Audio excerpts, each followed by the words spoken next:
hoping I remember all the words. When I first heard the phrase slam poetry, I thought the slam applied to the audience, not the other poets. I thought our words were supposed to slam through the audience like a proverbial force field, filling them with motivation, inspiration, and any other earth-shattering-ation you can think of.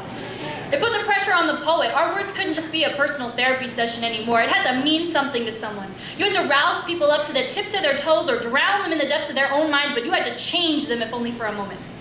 And while people want to hear pretty words and clever rhetoric, the world is broken, and what they need to hear is the sound of their own minds blowing from the epiphany just served to them on a silver platter. And because slam put the time limit on epiphanies, we poets have 3 minutes to try and change the world. And so, for all of you who feel as though you are not enough, have the epiphany that words like pretty, smart, and thin operate on a scale designed by you. They are words only as powerful as you make them.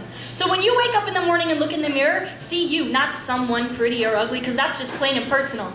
See yourself, see the history that made you you, and have a frank conversation with that yapping little voice in the back of your mind, sprouting lies that operate on a scale you don't even relate to. Have the epiphany that you are enough.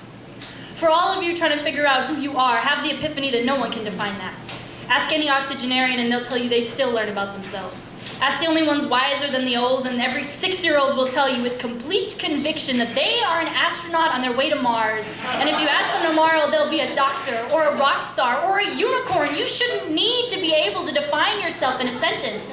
People who can sum themselves up in a single sentence fall into one of 2 categories: liars and bores. Why do we always feel the need to draw lines which we know are of only 2 dimensions when we know people to be of at least 3? Have the epiphany that you are just you.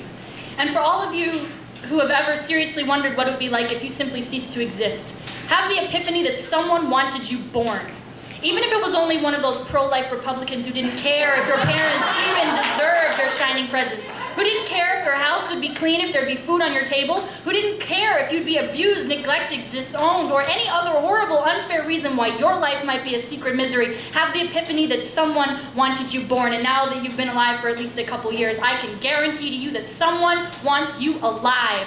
Have the epiphany that when you are rocking back and forth, contemplating the uncontemplatable, 3 o'clock in the morning is not too late to call a friend. Have the epiphany that we want you here. Ladies and gentlemen, epiphanize on this. When you feel as though all you can see in the sky are storm clouds, know that it is much more fun to dance in the rain. When you feel as though you don't even deserve to be here, know that we are so small and the universe so vast that just thinking about how insignificant we are is enough to blow your mind. So the fact that you are here is pretty damn special. And when you feel as though all the light in your world has gone out, know that every morning the sun will rise. Epiphanize on that.